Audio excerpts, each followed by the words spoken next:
Hello students, this is Babita Pawar, Assistant Professor of Commerce, Government College for Girls, पिल्लू खेड़ा, जींद। आज हम पढ़ेंगे principles of business management में leadership topic, leadership approaches and styles. सबसे पहले हम ये देखेंगे कि क्या होता है लीडरशिप। जस्ट लाइक सबसे ऊपर हमारे एक हेडिंग लिखी हुई है, नेतृत्व संभव को वास्तविकता में बदलता है। It means leadership transform the potentials into reality. It means जो कुछ हमें ऐसा लगता है कि किसी भी कार्य को किया जा सकता है, तो वो संभावना है किसी कार्य को करने की, उस संभावना को एक्चुअल काम में बदल कर या एक्चुअल कार्य में बदलना नेतृत्व के द्वारा ही संभव है। इसीलिए कहा है कि नेतृत्व संभव को वास्तविकता में बदलता है। तो सबसे पहले हम पढ़ेंगे मीनिंग ऑफ लीडरशिप। मीन्स नेतृत्व का इसका अभिप्राय दूसरों को इस ढंग से प्रभावित करने से है ताकि वे वही करें जो नेता चाहे। देखो स्टूडेंट्स, हमें सबसे पहले तो ये देखना है कि किसी भी उपक्रम या कोई भी बिजनेस है, उसके ऑब्जेक्टिव्स को पूरा करने के लिए दो तरह के घटकों की आवश्यकता होती है। एक मानवीय घटक होता है और दूसरा भौतिक घटक होता है।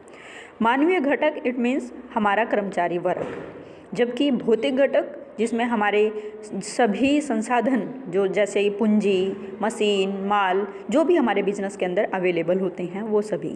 तो एक तरह से हमारे बिजनेस के अंदर दो तरह के घटक हैं, मानवीय घटक और भौतिक घटक। व्यवसाय का कोई भी उद्देश्य किसी एक घटक से पूरा नहीं किया जा सकता, इसलिए हमारे दोनों घटकों को होना बहुत ज़रूरी होता है। उत्पादन करने के लिए व्यक्तियों के साथ साथ पूंजी और मशीनों की भी आवश्यकता होती है। हमने कहा कि हमारे पास पूंजी, मशीन और माल सब होता है। अब हमने अगर प्रोडक्शन करना है तो हमें माल चाहिए। माल खरीदने के लिए हमारे पास पूंजी होनी चाहिए, और जैसे ही हम पूंजी से माल खरीद लेते हैं तो उस माल को फाइनल प्रोडक्ट्स में कन्वर्ट करने के लिए हमें मशीनों की ज़रूरत होती है। तो न केवल अकेले व्यक्ति द्वारा ही प्रोडक्शन किया जा सकता है, बल्कि पूंजी और मशीनों द्वारा भी के बिना हमारा प्रोडक्शन संभव नहीं है। ठीक है, तो जो हमारे अन्य संसाधन मीन्स भौतिक घटक हैं उनको कंट्रोल कौन करेगा? लीडरशिप इट मीन्स नेता करेगा। तो इसलिए कहा जाता है कि जहाँ तक पूंजी और मशीनों की बात है, वे उत्पादन के निष्क्रिय संसाधन हैं और इनका प्रयोग सक्रिय संसाधन मीन्स मानव समूह द्वारा किया जाएगा। इस प्रकार कहा जा सकता है कि एक संस्था में उपलब्ध सभी संसाधनों में मानव शक्ति का एक प्रमुख स्थान होता है, क्योंकि जब तक मानव शक्ति नहीं होगी हमारे पास उपलब्ध सभी प्रकार के निष्क्रिय संसाधन, भौतिक संसाधन क्या हो जाएंगे? बिल्कुल निष्क्रिय हो जाएंगे, वो किसी भी प्रकार से उपयोग नहीं किए जा सकते। इसलिए मानव संसाधन के इर्द गिर्द ही हमारे सभी संसाधनों का उपयोग संभव है। तो इसीलिए कहा जाता है कि दूसरों को इस ढंग से प्रभावित करना। और अब बात आती है कि यहाँ पे अगर हम दूसरे टाइप से बात करें तो अब प्रश्न उठता है कि क्या एक उपक्रम में कार्य सभी कर्मचारी अपनी पूरी क्षमता से काम करते हैं, अथवा क्या उन उद्देश्यों को प्राप्त करने में पूरी निष्ठा से लगे हुए हैं जिन्हें उनको सौंपा गया है। इन सब के आंसर्स होंगे कि साधारणतः कर्मचारी वर्ग अपनी पूरी क्षमता से काम नहीं करता, और जिस क्षमता से वह सामान्यतः काम करता है उसके कारण है सामाजिक दबाव, नौकरी की आवश्यकता या प्रबंधक के अधिकार। इट मीन्स एक सर्वे के अकॉर्डिंग ये देखा गया कि एक ह्यूमन है, एक मानवीय संसाधन है, अपनी क्षमता का 60% ही अपनी इच्छा से काम करता है, जबकि 40% वो अपनी पूरी कैपेबिलिटी का, अपनी कैपेसिटी का 40% वो सामाजिक दबाव की वजह से, नौकरी की वजह से या प्रबंध के नौकरी की आवश्यकता की वजह से, या हमारा जो मैनेजर होता है, प्रबंधक होता है, अधिकारी होता है, उसके अधिकारों की वजह से करता है। तो बात यहाँ पे ये आती है कि एक उपक्रम को लाभदायक बनाने के लिए व पूर्व निर्धारित उद्देश्यों को आसानी से प्राप्त करने के लिए हमें शेष 40% अक्षमता का प्रयोग करवाना है। अब ये 40% अक्षमता कैसे यूज़ होगी? इसके लिए एक कुशल प्रबंधक होने के साथ साथ हमें एक अच्छा नेता भी होना चाहिए। नेता वह व्यक्ति होता है जो एक समूह के सभी व्यक्तियों को पर अपना प्रभाव इस प्रकार रखता है कि वे सभी पूर्ण उत्साह तथा विश्वास के साथ अपनी पूरी क्षमता का प्रयोग करते हुए संस्था के उद्देश्यों को प्राप्त करने में जुट जाएं। इट मीन्स हमें अगर पूरी 100% अक्षमता का प्रयोग करवाना है कर्मचारी वर्ग का, तो उसके लिए हमें एक अच्छे प्रबंधक के साथ साथ एक अच्छा नेता भी होना ज़रूरी है। मीन्स एक नेता के बारे में कहा जाता है कि वे व्यक्ति जो दूसरों को प्रभावित करने की योग्यता रखते हैं वो कौन कहलाते हैं? नेता कहलाते हैं। नेक्स्ट अगर हम डेफिनेशन के बारे में बात करें तो क्या है डेफिनेशन? कुंटज और डोनेल के अकॉर्डिंग किसी उद्देश्य को प्राप्त करने के लिए संदेश वाहन के माध्यम से व्यक्तियों को प्रभावित कर सकने की योग्यता नेतृत्व कहलाती है। इसमें क्या कहा है कि हमने अपने ऑब्जेक्टिव को अगर पूरा करवाना है, प्राप्त करना है, तो संदेश वाहन के माध्यम से। अब संदेश वाहन किसी प्रकार का हो सकता है, वो हमारा मौखिक संदेश वाहन हो सकता है, लिखित संदेश वाहन। इट मीन्स जिस भी तरीके से हम अपने कर्मचारियों को प्रभावित कर सकें, ठीक है, तो उनको प्रभावित करने की योग्यता हमारी नेतृत्व कहलाती है। नेक्स्ट है, अगर हम जॉर्ज आर टेरी के अकॉर्डिंग बात करें तो नेतृत्व व्यक्तियों को पारस्परिक उद्देश्यों की प्राप्ति हेतु स्वैच्छिक प्रयत्न करने के लिए प्रभावित करने की योग्यता है। मतलब जो नेतृत्व है, इट मीन्स जो हमारे नेता होते हैं, वो नेता कौन होता है? जो उसके जो फॉलोअर्स होते हैं या नेतृत्व या जो हमारे कर्मचारी वर्ग हैं उनको, या हमारे नेतृत्व व्यक्तियों को पारस्परिक उद्देश्यों की प्राप्ति। पारस्परिक उद्देश्य क्या होता है? हमारी संस्था के उद्देश्यों। यहाँ हम पारस्परिक उद्देश्यों का मतलब संस्था के ऑब्जेक्टिव्स को प्राप्त करने के लिए स्वैच्छिक प्रयत्न करने के लिए प्रभावित करने की योग्यता।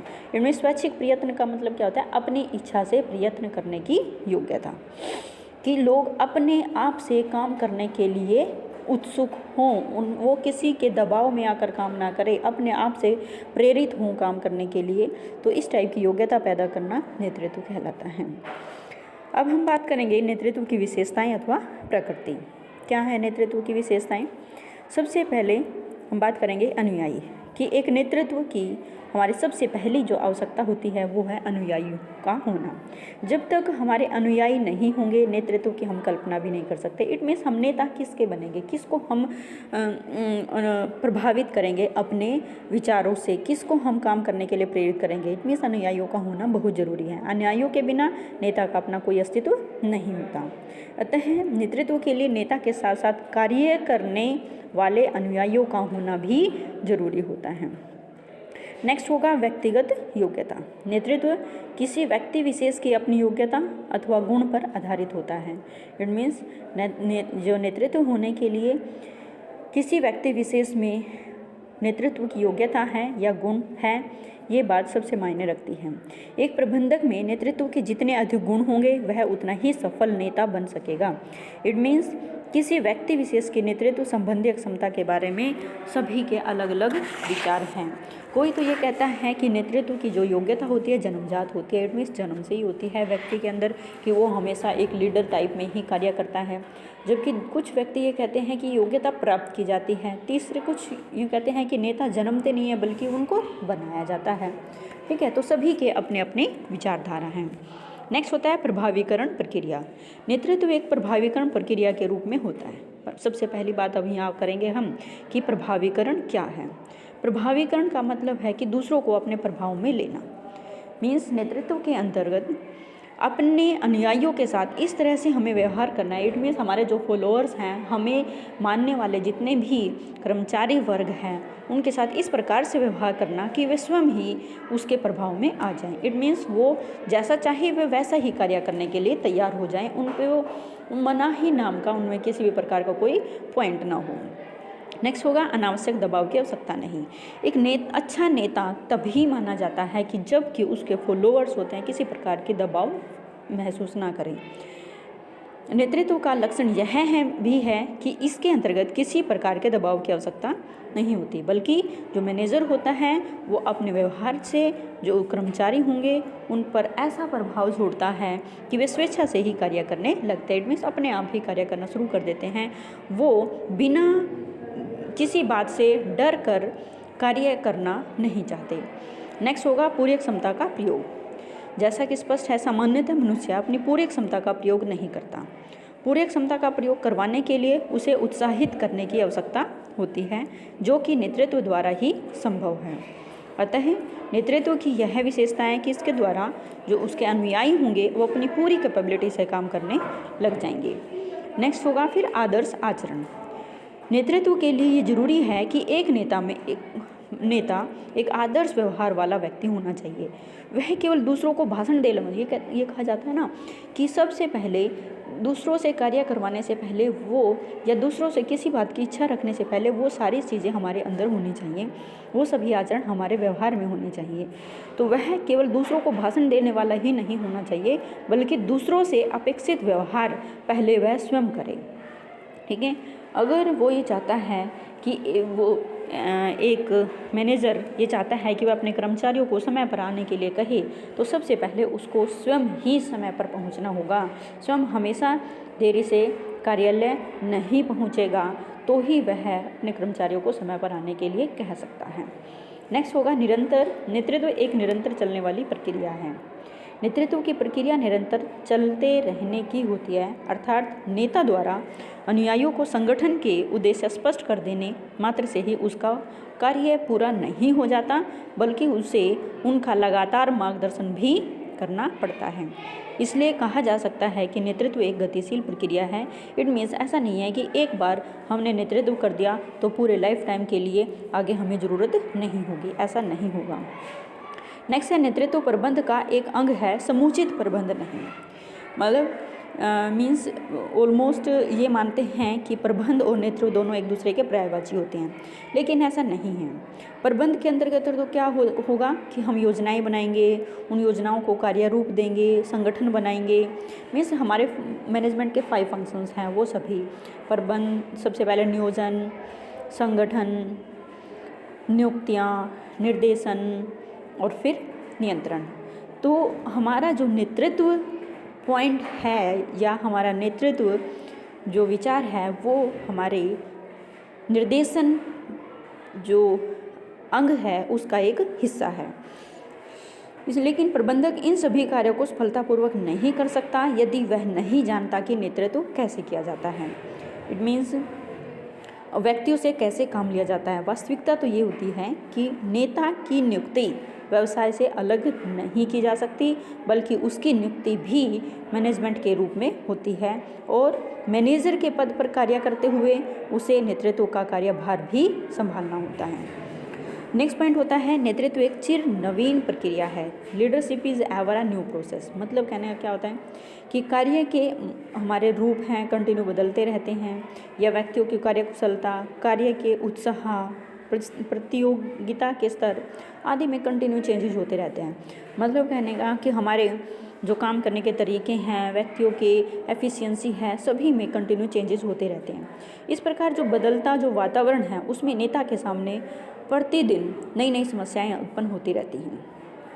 इसका सामना करने के लिए नेता को नेतृत्व की नई नई विधियों का सामना करना पड़ता है। जैसा कि हेडिंग क्या कहती है, नेतृत्व एक चिर नवीन प्रक्रिया है। इट मीन्स हो सकता है कि आज हमने अपने जो हमारे फॉलोअर्स हैं या अनुयायी हैं या हमारे कर्मचारी हैं उनको प्रभावित करने के लिए या उनसे हमने कार्य करवाने के लिए, उनका नेतृत्व करने के लिए हमने जिस तरीके को आज अपनाया है वो तरीका हो सकता है कि कल आने वाली परिस्थितियों में संभव ना हो या प्रभावी ना हो।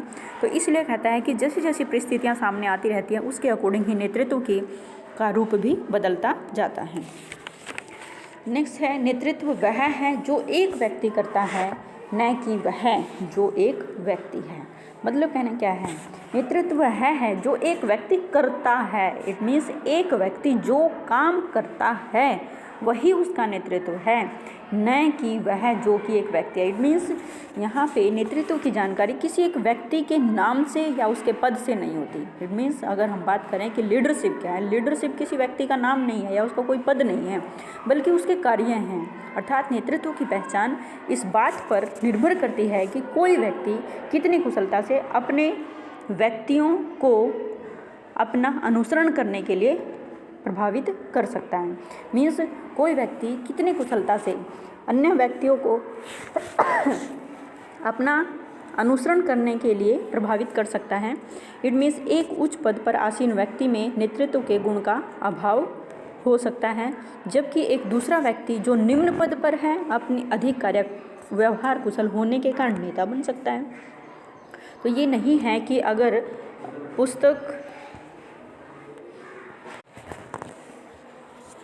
मीन्स किसी व्यक्ति में नेतृत्व के गुण का होना उसके पुस्तकीय ज्ञान पर निर्भर नहीं करता, बल्कि उसके व्यवहारिक ज्ञान पर निर्भर करता है।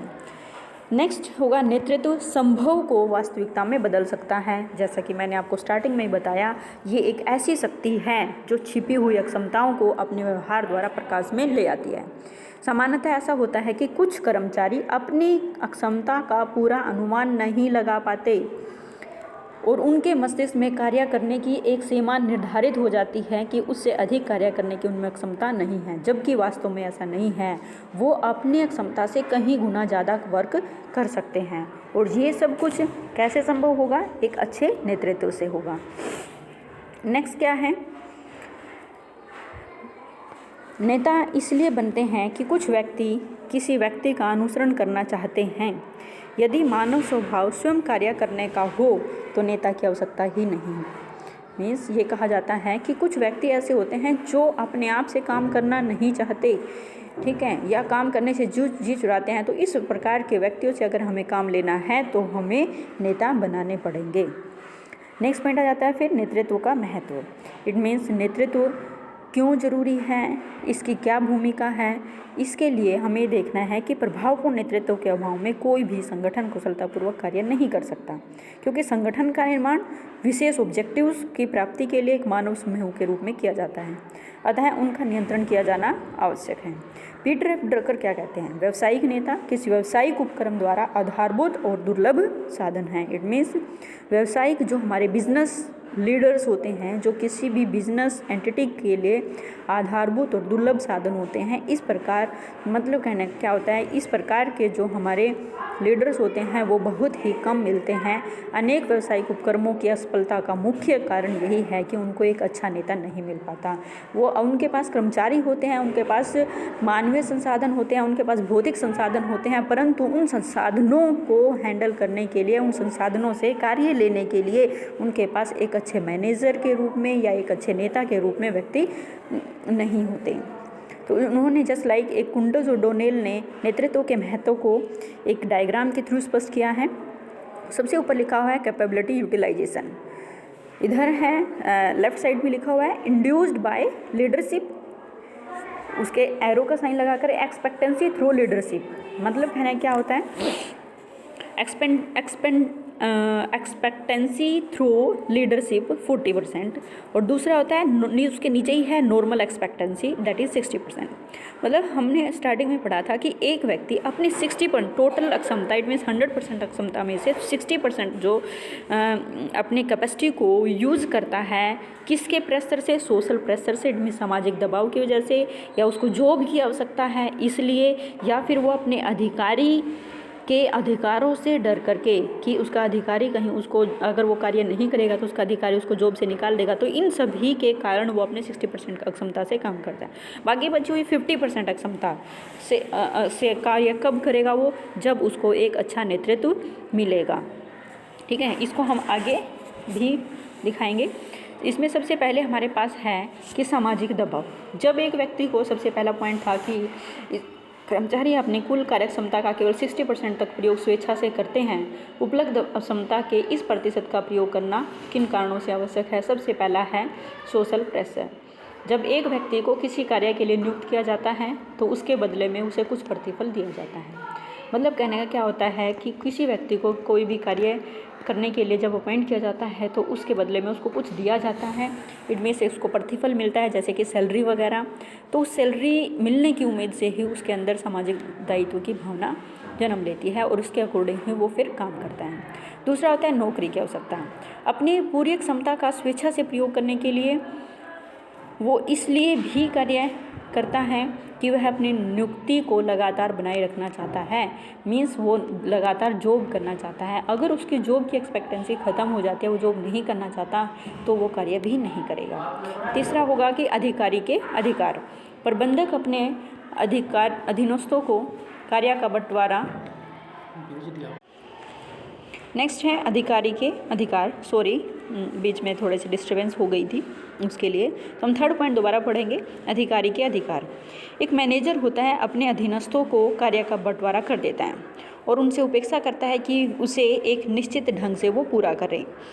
यदि वो ऐसा नहीं करेगा तो मैनेजर अपने अधिकारों का यूज़ करेगा और या तो उस कर्मचारी पर जुर्माना लगाएगा या फिर उसको नौकरी से हटा सकता है। तो कर्मचारी अपनी क्षमता का कुछ प्रयोग अपने अधिकारी के अधिकारों के डर की वजह से करता है। तो नेक्स्ट पॉइंट हम बात करेंगे, नेतृत्व का महत्व किन तथ्यों से और ज़्यादा स्पष्ट हो जाता है। सबसे पहला है कि अभिप्रेरण का सत्व। अभी हमने कहा कि एक कर्मचारी को अगर हम नौकरी की आवश्यकता है तो एक तरह से उसको अभिप्रेरणा मिल रही है, या फिर कार्य के स्तर को ऊंचा करने के लिए कर्मचारियों का अभिप्रेरण आवश्यक होता है। अभिप्रेरण जितना अच्छा होगा कार्य की प्रगति भी उतनी ही अच्छी होगी। मीन्स मोटिवेशन जितना अच्छा उसको मिलेगा उसी के अकॉर्डिंग वो अपना कार्य भी उतने ही अच्छे तरीके से करेगा। अभिप्रेरण का कार्य एक मैनेजर अपने नेतृत्व क्षमता का प्रयोग करते हुए कर सकता है। इसलिए कहा जाता है कि संगठन में अच्छा नेतृत्व ही अपने आप में व्यक्तियों का मोटिवेशन करता है। नेक्स्ट होगा सहयोग का अधिकार। एक ऑर्गेनाइजेशन के अंदर दो स्तंभ पर टिकी होती है। सबसे पहला होता है मैनेजर, दूसरा होता है कर्मचारी। इट मीन्स प्रबंधक वर्ग, और दूसरा होता है कर्मचारी वर्ग। प्रबंधक का कार्य निर्धारित उद्देश्यों को प्राप्त करने के लिए कर्मचारी वर्ग से कार्य करवाना है। इट मीन्स कहने का क्या होता है कि जो एक मैनेजर होता है उनका कार्य क्या होता है, अपने निश्चित उद्देश्यों को प्राप्त करने के लिए कर्मचारी वर्ग से कार्य करवाना होता है। दूसरी ओर कर्मचारियों का कार्य प्रबंधक द्वारा बताए हुए कार्यों को करना है, और ये तब संभव होगा जब दोनों वर्गों में आपसी तालमेल होगा। कर्मचारियों से काम करवाने के दो तरीके हो सकते हैं। पहला है सत्ता द्वारा, दूसरा है कर्मचारियों का विश्वास जीतकर। सत्ता द्वारा सत्ता का उपयोग करते हुए कार्य करवाया जाता है तो कर्मचारियों की भावना को ठेस पहुंचती है। इट मीन्स अगर ज़बरदस्ती उनसे कार्य करवाया जाता है, उन पर प्रेशर बनाकर कार्य करवाया जाता है, तो इससे क्या होगा कि कर्मचारियों की भावना को ठेस पहुंचेगी और वो अपनी पहल क्षमता से कार्य नहीं कर पाएंगे और उनमें उत्साह की भी कमी होगी और वो धीरे धीरे विरोध और आज्ञा उल्लंघन करना स्टार्ट कर देंगे। दूसरी ओर कर्मचारियों का सहयोग उनका विश्वास जीत कर भी किया जा सकता है, जो कि एक उत्तम माध्यम है। ऐसा कुशल नेतृत्व द्वारा संभव है। तीसरा पॉइंट है सामाजिक क्रियाओं का, सामूहिक क्रियाओं का निरीक्षण।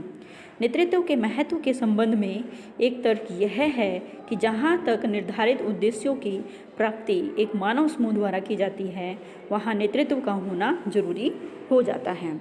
मतलब जहाँ तक निर्धारित उद्देश्यों की प्राप्ति एक मानव समूह द्वारा की जाती है, वहाँ नेतृत्व का होना भी जरूरी हो जाता है। उद्देश्यों को बिना रुकावट प्राप्त करने के लिए हमें एक नेता चाहिए और नेता समूह द्वारा की जाने वाली क्रियाओं को एक सूत्र में बांधकर अपने अधीनस्थों में उत्साह पैदा करता है। यदि नेता द्वारा समूह की क्रियाओं का संचालन न किया जाए, इट मीन्स अगर नेता उसके समूह के अंदर होने वाली जो भी क्रियाएं हैं, कार्य हैं, अगर उनका वो संचालन नहीं करता है तो सारी क्रियाएं अव्यवस्थित हो जाएंगी और टाइमली पूरी नहीं हो पाएंगी। ठीक है, इसलिए कहा जाता है कि सामूहिक क्रियाओं का निर्देशन करने के लिए भी नेतृत्व की जरूरत होती है। कर्मचारियों में समन्वय की भावना का विकास। बात आता है कि promoting the spirit of coordination among the employees. जैसा कि हम पहले भी कहते हैं कि हमारे नेतृत्व प्रबंधक वर्ग और कर्मचारी वर्ग में सहयोग की भावना पैदा करता है। अब सहयोग की भावना पैदा करता है तो इसका मतलब है कि संगठन के उद्देश्यों को प्राप्त करने के लिए इतना ही जरूरी नहीं है, बल्कि विभिन्न कर्मचारियों के मध्य भी समन्वय की भावना जागृत होनी चाहिए। उदाहरण के लिए कर्मचारियों का एक ग्रुप कच्चे माल को साफ करता है तो दूसरा ग्रुप साफ किए हुए कच्चे माल को तैयार माल में बदलता है। यदि पहला ग्रुप जानबूझकर माल को अच्छी तरीके से साफ नहीं करेगा तो दूसरा ग्रुप माल को अच्छी तरीके से नहीं बना पाएगा और ना ही उनको माल टाइमली मिल पाए। माल समय पर न मिलने के कारण तैयार माल कम रह जाएगा, जिससे क्या होगा, ऑर्गेनाइजेशन को लॉस होगा। इसलिए कहा जाता है कि अगर एक अच्छा नेता है तो वह अपने सभी कर्मचारियों को के अंदर इस टाइप से उत्साह भर देता है कि सभी कर्मचारी अपना कार्य पूरी ईमानदारी और लगन के साथ करेंगे, जिससे क्या होगा, सभी व्यक्ति लगन से काम करेंगे तो पूरी संस्था का जो एक कॉमन ऑब्जेक्टिव होता है उसको आसानी से प्राप्त किया जा सकेगा। इससे नेक्स्ट होगा अधिकारी वर्ग को सुविधा। मीन्स जब संगठन में प्रबंधक अपने नेतृत्व क्षमता का प्रयोग करते हुए कर्मचारियों के मध्य समन्वय की भावना पैदा करेगा तो उनको उसका पूरा सहयोग प्राप्त होगा। और सहयोग मिलने का बेनिफिट किसको होगा, मैनेजर्स को या उसके हमारे जो एग्जीक्यूटिव्स हैं या अधिकारी हैं उनको मिलेगा। नेतृत्व योग्यता द्वारा कर्मचारी धीरे धीरे अपनी पूरी कैपेसिटी का यूज़ करना स्टार्ट कर देंगे और प्रबंधक का कार्यभार कम हो जाएगा, जिससे वो बचे हुए अपने टाइम को अन्य महत्वपूर्ण प्रबंधकीय कार्यों में लगाएगा। नेक्स्ट है सामाजिक उत्तरदायित्व की पूर्ति। कुशल नेतृत्व से कर्मचारी अपने व्यक्तिगत हितों से ऊपर उठकर उपक्रम के हितों के लिए कार्य करेगा। इट मीन्स कुशल नेतृत्व से कर्मचारी अपने व्यक्तिगत हितों से ऊपर उठकर उपक्रम के हितों के लिए कार्य करेगा। इसका लाभ कर्मचारियों को भी पहुंचेगा, उन्हें आवश्यक सुख सुविधाएं प्रदान की जाएंगी, जिसके कारण उनके जीवन स्तर में वृद्धि होगी। नेक्स्ट है व्यवसाय की सफलता का आधार। अधिकांश ऑर्गेनाइजेशन असफल क्यों होती हैं, क्योंकि उनको एक अच्छा नेता नहीं मिल पाता। मीन्स अच्छा नेता न होने के कारण वह अपने कर्मचारियों से उनकी पूरी क्षमता का प्रयोग नहीं करवाता, जिसके कारण उनके सभी उद्देश्य पूरे नहीं हो पाते। ठीक है, तो इसलिए कहा जाता है कि व्यवसाय की सफलता का आधार एक अच्छा नेता होना है। Thank you guys. यहाँ तक आज का हमारा टॉपिक कंप्लीट होता है। उसके बाद नेक्स्ट क्लास में हम पढ़ेंगे functions of leadership and other approaches and styles of leadership. Thank you.